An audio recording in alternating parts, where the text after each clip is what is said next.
오늘은 창세기 12장 1절에서 4절에 있는 말씀을 가지고 하나님의 부르심 앞에 선 우리라는 제목으로 말씀을 함께 나누겠습니다. 말씀을 먼저 봉독합니다. 여호와께서 아브라함에게 이르시되 너는 너의 고향과 친척과 아비의 집을 떠나 내가 내게 보여줄 땅으로 가라. 내가 너로 큰 민족을 이루어 내게 복을 주어 내 이름을 창대하게 하리니 너는 복이 될지라. 너를 축복하는 자에게는 내가 복을 내리고 너를 저주하는 자에게는 내가 저주하리니 땅의 모든 족속에 너로 말미암아 복을 얻을 것이라 하신지라. 이 아브라함이 여호와의 말씀을 따라갔고 롯도 그와 함께 갔으며 아브라함이 하란을 떠날 때에 75세였더라. 아멘. 기도하겠습니다. 하나님, 오늘 우리는 하나님께 부름을 받은 사람들입니다. 부름을 받은 이유와 목적이 있음을 깨닫습니다. 우리를 왜 부르셨는지, 우리를 통하여 무엇을 하기 원하시는지를 깨닫기 원하오니 말씀을 통해서 깨닫는 지혜를 허락해 주옵소서. 모든 걸 감사드리며 예수님의 이름으로 간절히 기도하옵나이다. 아멘. 스피노자라는 철학자가 한 말이 있습니다. 비록 내일 지구의 종말이 온다 하여도 오늘 한 그루의 사과나무를 심겠다. 여러분은 이 말을 들으면 어떤 생각이 드십니까?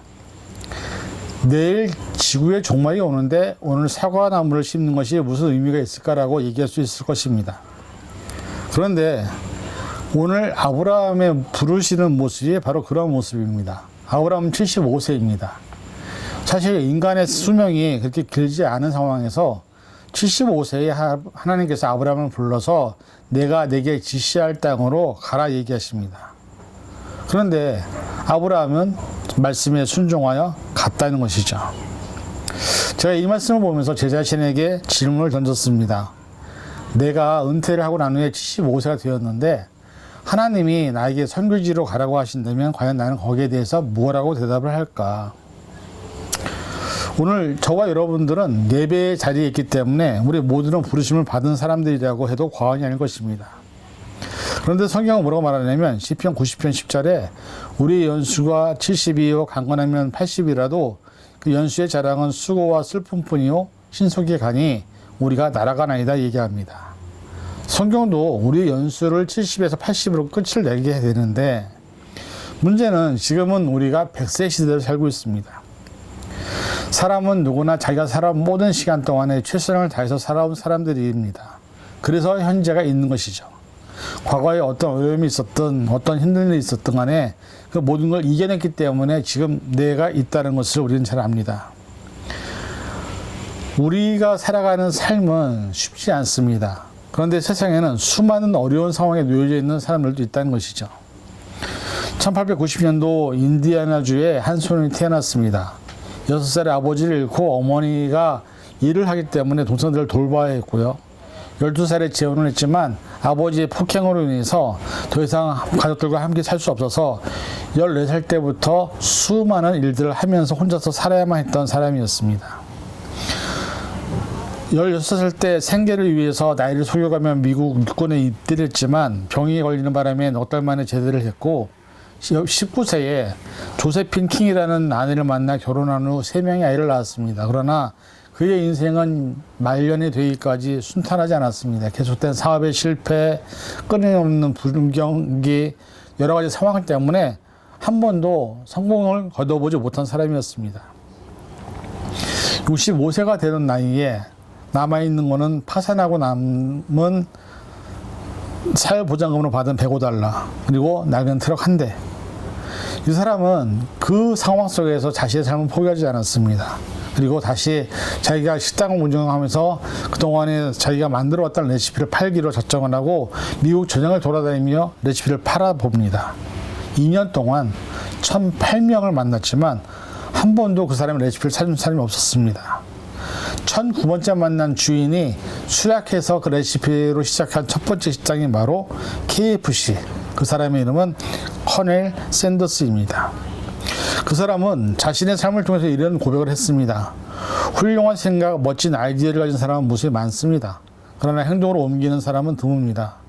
저는 다른 사람들이 실패하고 포기하는 그 순간 끊임없이 좀 더 애쓰고 노력했습니다. 실패와 좌절의 경험도 인생을 살아가면서 겪는 공부의 하나입니다. 현실이 슬픈 그림으로 다가올 때면 그 슬픈 현실을 바라보지 마시고 멋진 미래를 꿈꾸세요. 그리고 꿈이 이루어질 때까지 앞만 보고 달려가세요. 인생 최대의 난관 뒤에는 인생 최대의 성공이 숨어 있다는 것을 저는 믿고 있다고 얘기했습니다. 사실 68세의 나이에 그런 일들을 한다는 것은 쉬운 일은 아닙니다. 그런데 성경에도 보니까는 그렇게 또 늦은 나이에 부름받은 아브라함 말고도 또 다른 사람이 하나 있습니다. 바로 모세입니다. 모세는 우리가 잘 알다시피 그의 인생을 40과 80세, 그 다음에 120세까지 세 부로 나누죠. 근데 모세가 하나님께 부름받은 나이가 80세입니다. 80세면 이제 정말 아무것도 할 수 없는 나이인데, 그때 하나님은 모세를 불러서 이스라엘 백성들을 출애굽시키라고 얘기를 합니다. 모세가 아무리 변명하고 아무리 얘기했지만 하나님은 그래도 끝까지 하라고 하십니다. 출애굽기 6장 1절에 이렇게 얘기합니다. 여호와께서 모세에게 이르시되 이제 내가 바로에게 하는 일을 내가 보리라. 하나님께서 모세에게 하신 말씀은 뭐냐면, 너가 그 일을 하는 게 아니야. 내가 할 거야. 너는 단지 그 옆에서 내가 하는 일을 보라고 얘기하시는 것입니다. 모세를 보면 하나님께서 부르신 사람들을 사용하실 때 가장 먼저 하는 일이 있습니다. 그것은 그 사람이 가진 인간의 힘과 의지를 완전히 빼내치는 것입니다. 왜? 그래야 온전히 하나님이 그 사람을 통해 일할 수 있기 때문이죠.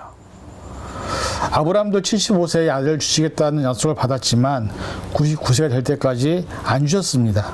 그 모든 시간 동안에 아브라함이 가졌던 인간적인 모든 것들을 빼시는 작업을 한 것입니다. 여러분, 지구의 종말이 내일 오는데 우리가 사과 나무를 심을 수 있는 유일한 한 가지 이유가 있습니다. 지구의 종말을 결정하는 것은 우리가 아닙니다. 하나님이십니다. 사람들이 예측하고 어떤 눈에 보이는 현상으로 결정되는 것이 아니라 모든 것은 하나님이 결정하신다는 것이죠.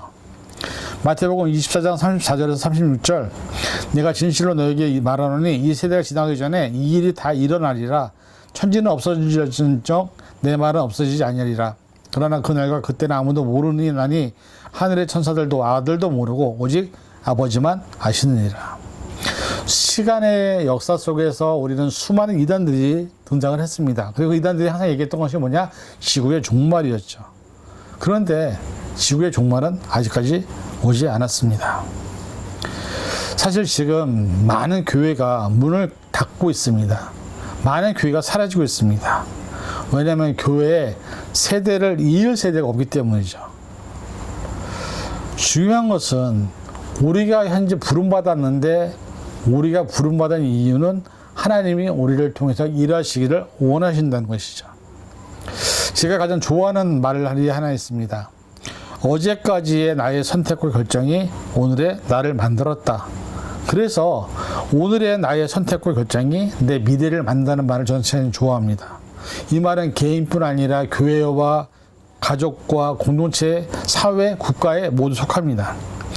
어제까지의 우리의 선택과 결정이 오늘의 우리를 만들었다고 한다면, 오늘 우리가 어떤 선택하고 어떤 결정을 하냐에 따라서 우리의 미래가 달라진다는 것이죠. 여러분에게 5년 후에 내 미래는 어떻게 생각하고 계십니까? 10년 후에 내 미래는 어떻게 생각하고 있습니까? 왜냐하면 우리는 지금 현재 100세 시대에 살고 있기 때문에 70세의 나이에 있다 하더라도 앞으로 30년을 더 살아야 하는 사람들입니다. 75세의 아브라함을 부르셔서 내가 알지 못하는, 내가 지시할 땅으로 가라고 부르셨을 때 아브라함은 그 말씀에 순종했습니다. 어떤 어려움이 있는지 문제가 있는지 알지 못했지만 아브라함은 말씀을 쫓아갔습니다. 80세의 모세를 부르셔서 200만 이상 되는 애굽의 노예로 있던 이스라엘 백성들을 가나안으로 인도하신 그 하나님께서 40년 동안 이스라엘 백성들을 돌보셨습니다. 카넬 핸더슨은 68세에 자기가 원하는 꿈을 이루었습니다. 저는 그분이 크리스찬인지 아닌지 모르지만 크리스찬이 아닌데도 불구하고 그런 일을 했다면 더 대단한 것이 아닐까요? 왜? 우리는 전지전능한 하나님을 믿고 있고 우리는 무소부지하신 하나님과 함께하는 사람들인데, 우리를 부르신 이유가 단지 내게 주어진 현실에 만족하고 안주하고 그냥 거기서 끝나는 삶으로 부르신 이유는 아닐 거라고 생각합니다.